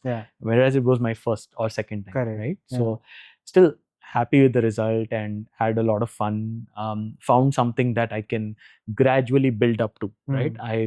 Because I would want to gradually build up rather than jumping. Like what I did in the past, I jumped. Because also I was younger. I was 24. Who doesn't jump when they're 24? So now I have that chance to gradually build up, which is why I'm taking it a bit easy. So finished Yodha race Hyderabad, second place. Qualified for the finals in Delhi. Went to Gurgaon. It was sector 60, somewhere there, and did the race there. Crazy racing, because they put a army crawl, like those barbed wire, crawl under the barbed wire, which is something that's there in Devil Circuit, but I would not expect it in the middle of a race. That's an obstacle. Strength is different, obstacles are different, right? So they did that. So semi-finals were in the morning. And I placed 19th overall or 18th overall, got through to the finals, which are in the evening, same day. Wow. Imagine doing all of this. So it was army crawl and it was rope climb. Rope climb is pretty easy for me. I know how to do rope climb, like pulling strength because of swimming is pretty okay. So rope climb was okay. There were people who spent almost an hour at the rope climb and were not able to do it. They were not able to hit the bell on top. Right? So rope climb, you hit a bell, come back down, let go of the rope, climb back, hit the bell, come back down twice. There were people who tried for an hour and they weren't able to get it. They were pretty fast. Like they came to the rope section maybe 2 minutes after me. Anyway, so my time in Hyderabad was 58 minutes. My time in Delhi was 53 minutes. So I already improved and I conserved a bit. In retrospect, I wouldn't have conserved because I was so far off the podium that like the guy who won, Sikandar, he's amazing. Like he did it in 40 minutes, 39 minutes and something. I would never have reached 39 minutes anyway. So in retrospect, I should not have conserved. I should have just gone all out, given my best time. Finals, I did horribly. I fell. Like rope climb is something I don't do. Sorry, not rope climb. I mean, army crawl is something that I never do. Why would I do it ever in my whole life? Right? So I've never done it. I had scratches I still have scratches on my shin from it, and that finished in April, I think, or whatever. Whenever it finished, March ending or something, it finished, and I still have scratches on my leg. It's still not gone. It's not healed up yet. So I did it, and so you do army crawl, 12.5 meters, and you have to jump. You have to do a box jump. Okay, you do the box jump 5 times, and then you army crawl back, and then you do that twice. So 50 meters army crawl, 10 box jumps. Okay, the box jumps are not difficult, but after you crawl, after I crawled, at least I should say everything. After I crawled, I couldn't jump. So I reached the thing and I'm thinking like, I forgot how to jump. I'm just standing there and I'm blank. I Right. forgot how to jump. So I jump once, twice. And box jumps is not an issue for me. I'm one of the Right. fastest Yeah, at yeah. box jumps. Right? In like earlier editions of Correct. Yodha race, I did really well in box jumps. But in the finals, I hit the thing and I cut my legs. I had cuts on this leg. I had a cut here. I hit the box. I fell over. These are things that don't happen. Right. Yeah, but you can understand how Disorienting that was. disorienting, mentally disoriented, physically in pain, bleeding from these points, and all those things, right? So then, so let me explain how the finals go, semi-finals and finals goes. So same thing until farmers carry. It's exactly same obstacles till farmers carry. After farmers carry, it's the army crawl, then it's lunge walk, then it's the rope climb. Right, so obstacles 5 and 7 were changed. Right, so that was the differences that they made, and that one difference I think screwed me. Some people who came from like the guy who won came from an army background, so okay for him. The guy who got second came from a police commando background, so okay for him again, I guess. For me, it was not. I was the odd one out, black sheep, and only doctor in the finals and all that stuff. So not that I've never done army crawl, I've done it, but I haven't done it in 10 years. It was like suddenly in the morning I did it. So it was fun. I had fun. Then right after that, I had a trip to Thailand. I went to do Ocean Man. Ocean Man again was a colossal failure. Never swam so deep in the ocean. Ocean Man is what? Swimming. 10K 5,000 meters swimming. I did the 5K. Swimming, it was very tough for me. I spent 3.5 hours in the water. My normal swim time for I've done, for example, Goa Swimathon. I took 1 hour and 20 minutes. So for 4K. Like 3.5 hours. Wow. Not only me, a lot of people. The currents were really bad. So the water was pushing us out. A lot of people did well. I don't know. Maybe it's something I'm not used to. Maybe it's just something very small, specifically wrong with me that day that I did not realize. Anyway, so took 3.5 hours in the water. I was exhausted after that. I did not want to be in Thailand anymore. I wanted to just come back. And that was when the earthquake happened in Thailand as well, in Bangkok as well. So the day I flew out of Bangkok, the earthquake happened that night in Bangkok. It was a pretty bad one as well. Yeah, it was pretty bad. Yeah. So, but I think Thailand's as resilient as India. They were fine the next day. Life as usual. Moves on. It moves on very fast. So that's anyway. Ocean Man again, colossal failure, and so I was very tired. I was exhausted. I was unwell and everything. Then Hyrox was there. So I said, I am just going to enjoy my first Hyrox because I cannot again take this load and put so much stress on myself. And so I went there. I probably trained only like 1.5 weeks before Hyrox because I was just recovering from all these injuries and races and everything. So I went to Hyrox Mumbai. Signed up. I like some of the things are really well done. Organization's done really well. The setup is really good. They use really catchy colors, black, yellow and white. Really catchy, makes you think like you're part of a $1 million event and all that. So it's amazing. The setup, everything's amazing. Couple of things that I dislike, like probably these are Vignan things. These are not things that the world dislikes. It is very cold inside Hyrox venue. So if you're sweating, you feel really, really cold. If you sweat a lot, and if you cannot keep your core temperature up, it feels very cold. So that's one thing. Again, the obstacles are more or less air-conditioned setup? Completely air-conditioned, indoor, air-conditioned, no sunlight. It seems like everybody's got this level playing field. And I met Deepak Raj before the event. Deepak Raj is organizing. So that's again the segue, right? So Yoska now also hosts Hyrox. So if some people I know don't know that. So somehow if you see, right, the endurance community is more or less stayed the same. It's the same people again. So met Deepak Raj the day before the event. I know a lot of people from Yoska from my time being in the community for such a long time.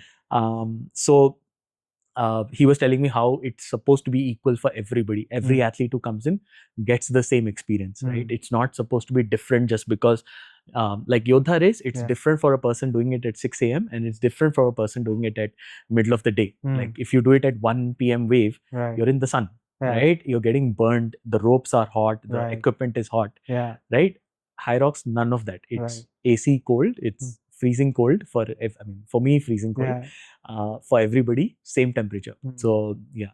So Hyrox difference is 3 loops of 300 odd meters each, 1K total. You run 1K first, then you go to the first exercise machine, which is your ski erg. So Concept 2 has a machine called ski erg. Concept 2 has cycles as well, right? So Concept 2 has cycles, Correct. has ski ergs, has rowing machines, has treadmills, has lot of stuff, has the sled push, sled pull as well. Right. So that's again a business model for them. They want to sell these. So so you do the ski erg, 1000 meters, then you again go out, run, then you do the sled push, then you do the sled pull. Again, same weight as in Yodha race. I did the Hyrox Open.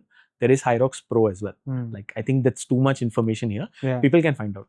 You can Google it a bit. Right. So Hyrox Open is 150 kgs. Hyrox Open sled push is 150 kgs. Sled pull is 100 kg. Same. You push 50 meters, you pull 50 meters, right? And then you have, after that, I think it's farmer carry. No, not farmer carry. Sled push, ski erg, sled push, sled pull. Something else I'm missing. Right. I know all the stations, but I may get the order wrong. Right, Okay. right. It's burpees broad jumps, 80 meters Correct. of burpees broad jumps, farmer rowing, farmer carry, again 48 kgs farmer carry. This time I set a goal for myself. I'm going to carry the dumbbells throughout. I mean the kettlebells, I'm going to carry them throughout the distance. So managed to do that. Super happy with that. Like Right. 200 meters I carried without putting it down. Single time, right? Right. It was because my forearms tend to go numb. Right. Again, visualize that I have never lifted weights Right. I've never done like weight training for such an extended period of time. Right. So it's difficult for me. So I know people like expected, like one guy came up to me after Hyderabad and said, "Are you from the army, or how did you do so well?" Like Right. I said, "I've never done this." Like they were surprised that I'm a doctor. Yeah. Because I haven't done it. So it surprised me as well. Anyway, Mhm. so 48 kgs, I set a goal, like I have to do the whole 200 without dropping the weight. And I trained like that. I trained to do the whole 200 without dropping the weight. That was my big goal. And after farmer carry, it's lunges, lunge walk. Lunge walk was a big weakness. Now it's become like a moderate thing for me. I've become way better. Yeah. And wall balls. Wall balls in Hyrox versus anywhere else. Like Yodha race, I have a wall ball at home. Wall ball is a decent investment. It's only Right. $1,000. It's worth it to buy. Was very different. So couple of Is things. it longer?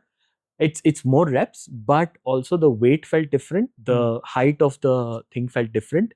You feel different in your position compared to like it feels different. Right. It doesn't feel the same as it felt in Yodha race. Doesn't feel the same as it felt at home. And again, now this is where the AC really, the cold temperature really plays a role. So what happens when you sweat and it's cold? Sweat is going to be forming on your hands, right? Right. So it was very slippery.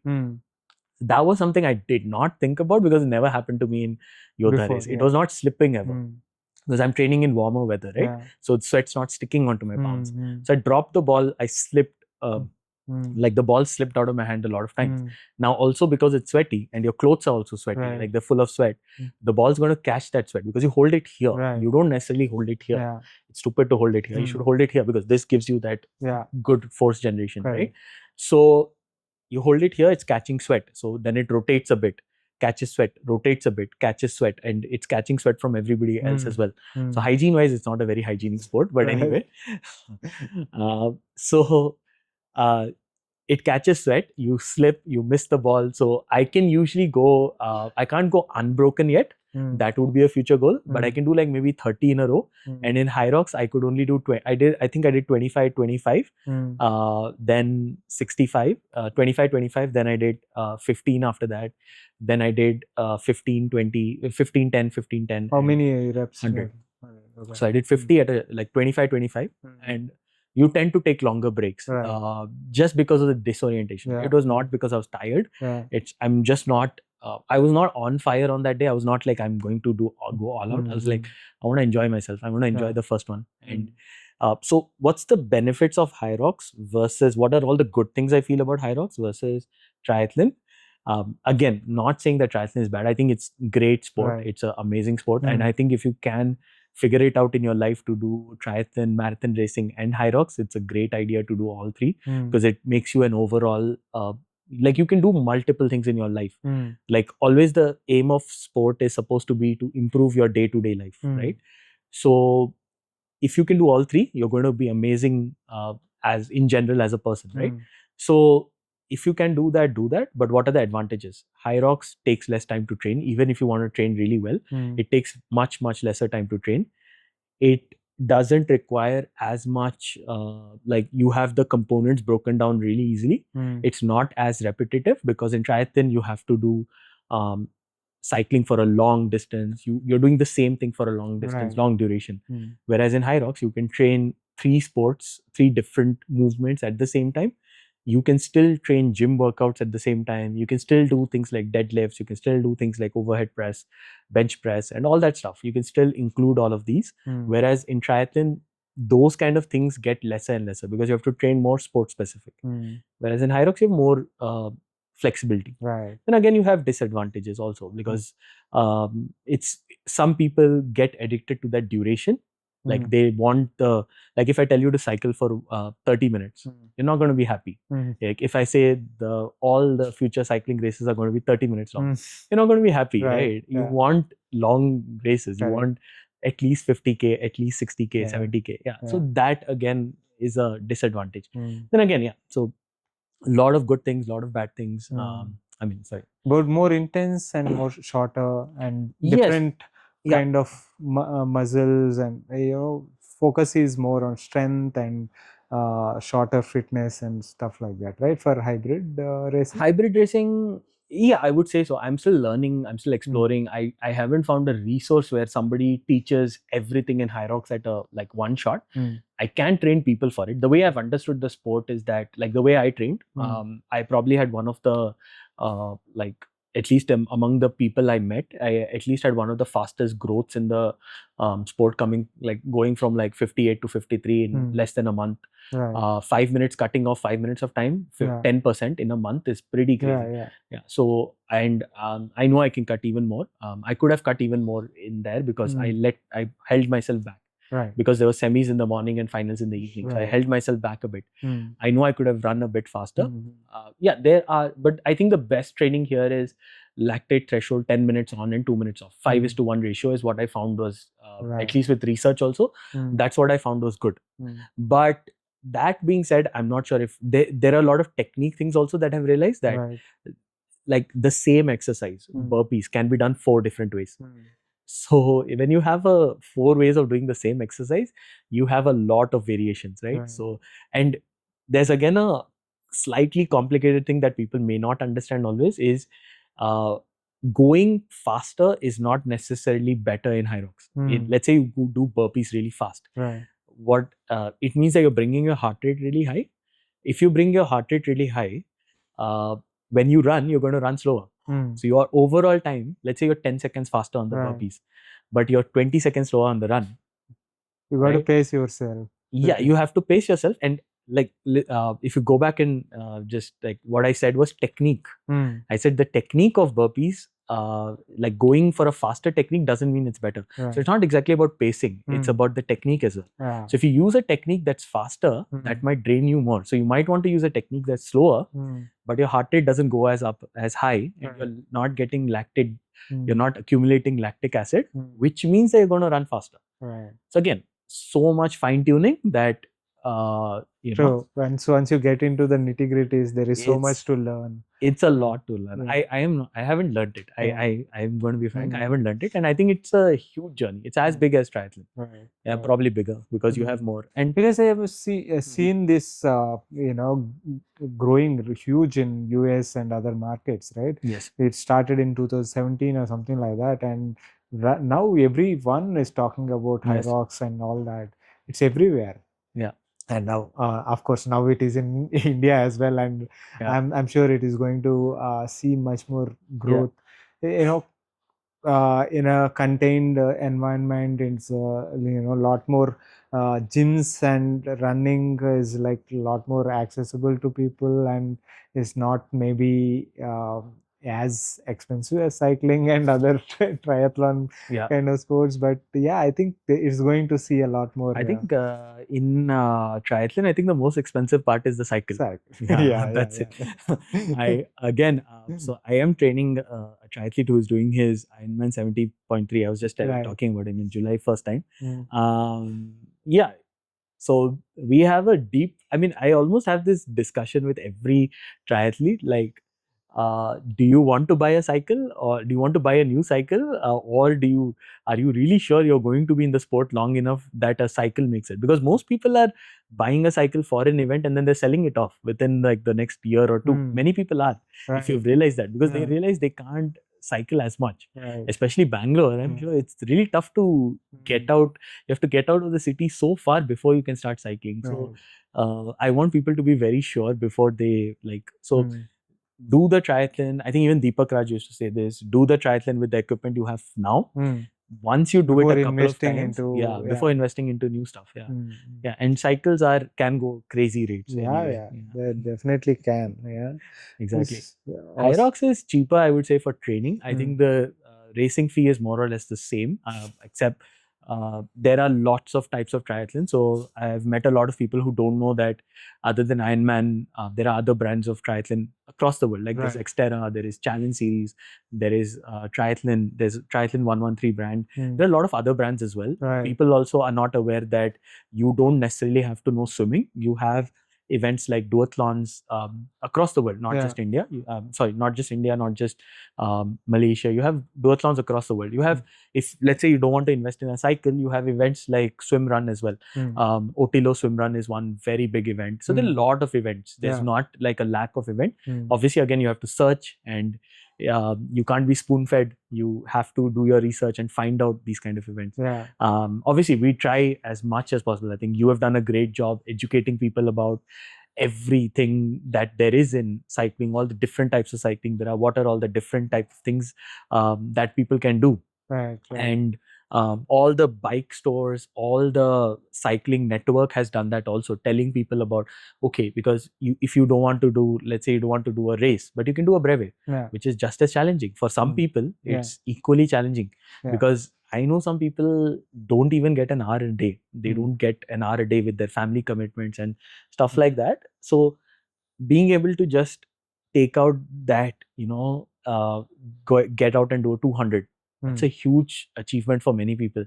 And once they start that 200, then they get that cycling bug. Then they end up doing like LEL, or they do PBP or something like that eventually. So I think it's the same with all these sports as well. So Hyrox, So cost of the race, I believe in India it is 5,000. My Mumbai ticket was 4,500 before taxes, and taxes I think was 15 or 20%. Cost of traveling to and from Mumbai is 8K, flight in and out. Staying in Mumbai is expensive. Like in a good place is expensive. That's Mumbai. Gurgaon, I believe, has or Delhi has become more expensive this time. They've increased the price of entry to 6,500 rupees. Right. So I'm assuming that's going to go increase. Hyrox Delhi is more expensive. Logically, I'm assuming that Bangalore will be next, Hyrox Bangalore, because Yoska is headquartered in Bangalore. I believe that would be the next logical place. Lot of gyms in Bangalore, lot of functional training happens in Bangalore, and even Yodha race Bangalore did pretty well. So I'm assuming that will be the next logical bet for them. And I'm assuming it will be either 6,500 or slightly more expensive. And these are Indian rates, right? And if you go do Hyrox in other countries, it's country specific rates again. So it, for example, Singapore, I think costs around 15,000 to 20,000 rupees. Once it starts costing 15 to 20K, it's similar to triathlon, because triathlon costs about 30K. So there's not a huge difference. You are saving money in certain places, like you don't have to carry your cycle. You can carry one bag and go there and stuff like that. So cost wise, there is a thing. If you look at, let's say, hybrid racing, other races that you have, other properties, Yodha race, let's say, Yodha race used to cost last season cost 2,000 rupees. Now it's costing 4,500 this season. 2025 and 2026 is going to cost 5,000 rupees. So yeah, those are the costings. Yes, it's going to be interesting to watch this space, and also maybe your growth in it as a hybrid race, right? And there is so much to speak, and we haven't touched about your special interest in sports medicine and PT and injury rehab and stuff. Let's spend some time into that, and before we close the session for this time and pick up some other time. Yeah, we should definitely do that. Let's you are into sports medicine, and you kind of train people for injury rehab and the PT. So what? So I'll explain like a couple of things that I mean. Again, coincidentally, like certain opportunities stopped a bit after COVID. So then I got into, and as opportunities presented themselves, I got into that. So I'll give you like a brief of what's going to happen in the next 3 years of my life. So right now I'm getting myself licensed and to practice in the UK. So I have my next licensing exam in October. So October end. So while I was doing that, I thought I should cut down on because I have to study a bit more. So I thought I'll cut down on a couple of responsibilities, right? So that's where this opportunity to head a PT academy came up. So personal trainer academy. So right now we have a franchisee model with one of the academies in India which gives out personal trainer certifications. So I'm doing that right now. Now we're setting up our own. So we're starting our own thing, and I'm happy, really blessed to be able to partner in that. I get to write. I get to teach people in the way that I want them to understand. Like, what is my expectation of a personal trainer? Like, if I'm hiring a personal trainer, what do I expect them to know? Which is very different from what somebody who's coming from a non-doctor, non-sports background thinking. So most of the people who are running these PT academies right now are non-sports people, and they are not doctors usually, right? So and whereas I'm like both. I know what a client is expecting, and I've seen lots of clients. I've seen a lot of patients. I've seen a lot of people post-injury, and I've seen a lot of people getting into sports without injuries and stuff like that. So I have like that unique blend of stuff, and I want to offer that to all the personal trainers. So that's the personal training academy, and it's called SFSA, sfsa.in. It's going to start. We're going to start soon, and we're going to start marketing. So that's one thing that I'm doing, and I really love it because I have trained about 400 personal trainers in the last 1.5 years since I started. So nice. 400 personal trainers we've got trained, certified. Some of my personal trainers, like the one I did the race with, Shivateja in Yodha race, Bangalore. He was one of the students I coached, and now he's a head trainer at V50. Nice. So he has had his career change a lot. He would have otherwise been in a desk job for the rest of his life, and I told him that you can make more money in sports if you really try. So anyway, so that has been one thing that I've done in the last 1.5 years. But otherwise, I was always helping people with. I was always doing talks. I was always doing webinars. I was always talking about sports and sports medicine. So that one aspect has always been there. Now coming to injury prevention, injury rehab, and everything, that sort of happened again because, as I told you, in 2013, we had this gap in the market where people are getting injured because of improper form, improper techniques. Wearing shoes, simple things like wearing shoes for more than 1,200 kilometers of running. So not getting a proper bike fit done. And this is a time when Bike-A-Fen didn't do bike fits. Krish only started doing bike fits, I believe, 2017. I think so. Something like that. And people didn't even understand what a bike fit is. People would buy the wrong size cycles. I have seen so many people buy the wrong size cycles. I'm not going to name stores, but other stores other than Bike-A-Fen, they just sell cycles. They and people bargain hunt, right? So small things like this cause a person to get injured and stay injured. Can you imagine somebody who's like 160 cm riding a large cycle? If you've seen it, probably. And multiple cases. And I'm like, my God, what are these guys doing? And I would not have known had I not got into triathlon. I would have actually thought that is correct, and So that's how I got into it, and I just started helping people. And uh, initially, again, I started helping people for free. I didn't ask anything. I said, this is not a formal setup. Just want to help people, like give back to the community. So that was 2013, 14, 15. And 15, I formalized it more, and we started like a clinic, and had about 8 physiotherapists, and I was making them run around and doing a lot of work and helping people to get back to sport. And once they get back to sport, many of them joined as athletes of mine, and they continue to train.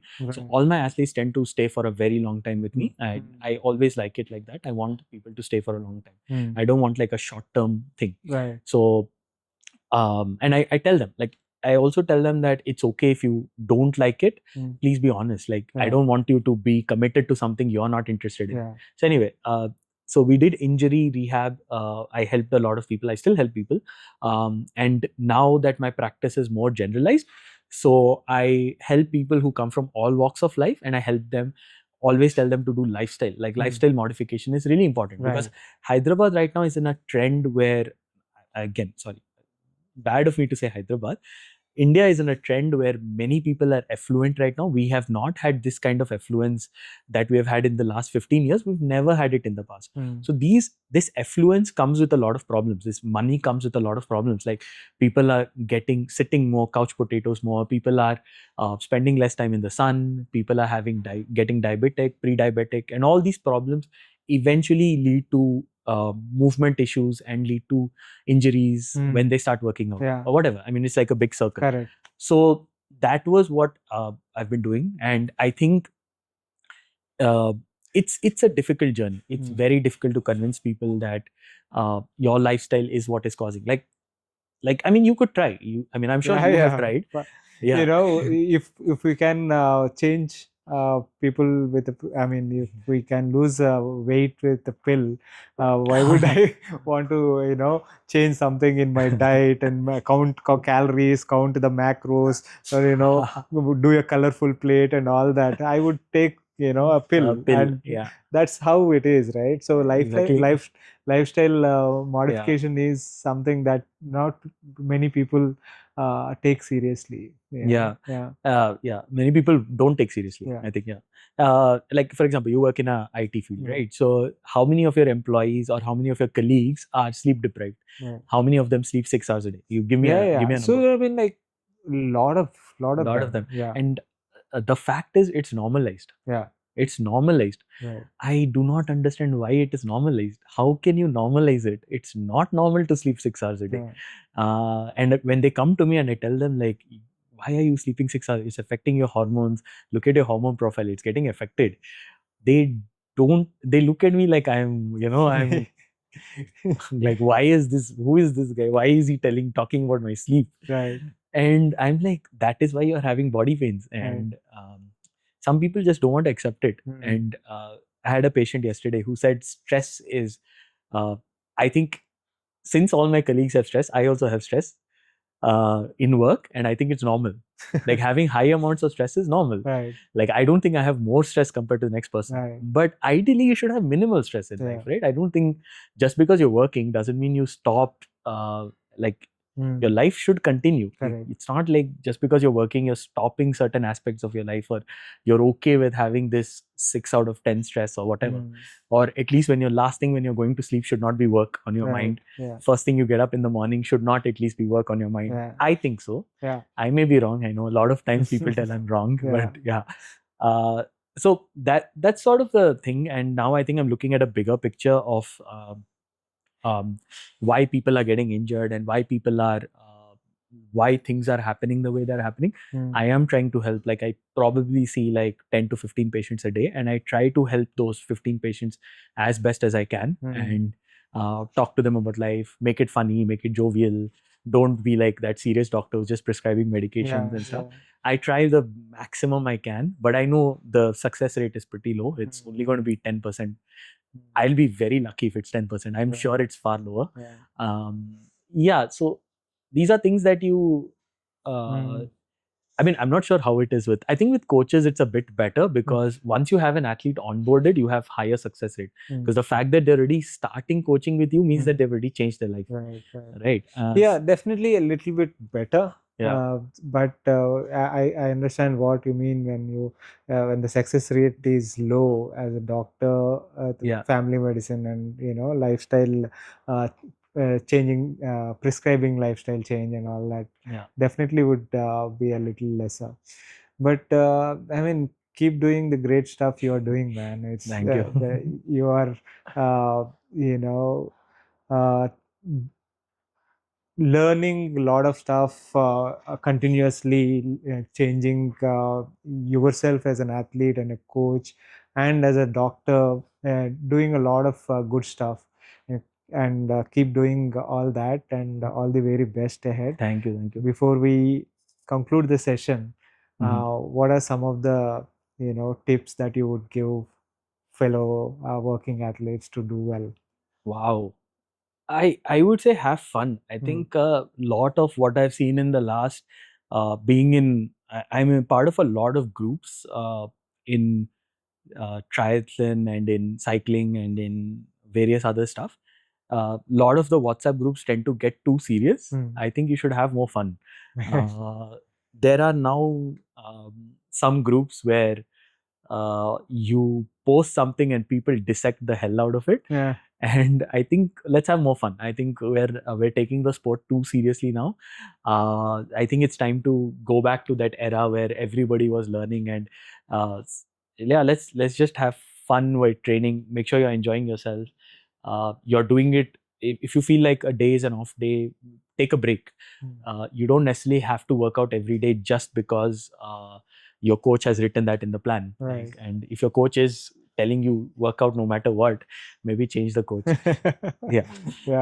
So yeah, just have fun. That's my biggest thing. Awesome, man. This has been super fun conversation. Thank you so much. Thank you for taking the time. Thank you for inviting me. I literally never thought I would come on, because I thought the Working Athlete podcast is about cycling only, because I know you're from a pure cycling background, so I thought it's for cyclists only. So I literally I cannot even think about number of times you want to talk to somebody, but then you just keep putting it off, and you never get a chance. And I never thought you're from Hyderabad, so that's again something that really interesting. Yeah. No, when I started the podcast, in most of them, I actually not even from right from the early days, I've got on runners, got on triathletes. Yeah. Subbu was one of the first few. Subramani. Venkatesh Subramaniam was one of the first triathletes. One of the first few guests on the podcast. Okay. Shreyas Kannad was one of the first guests on the podcast. The idea is all endurance sports, now hybrid sports, whatever, right? Anyone who is pursuing a sport considered himself an athlete while pursuing, putting bread on the table, right? He's a working athlete is my concept, and everyone has a story. Everyone is doing something right.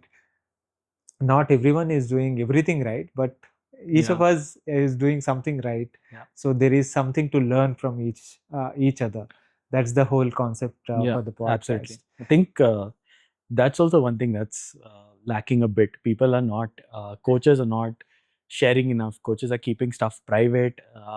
I think because they're worried that people will poach their athletes or something like that. I would be happy if one of my athletes tells me that I would want to go to this coach because he does this better than you.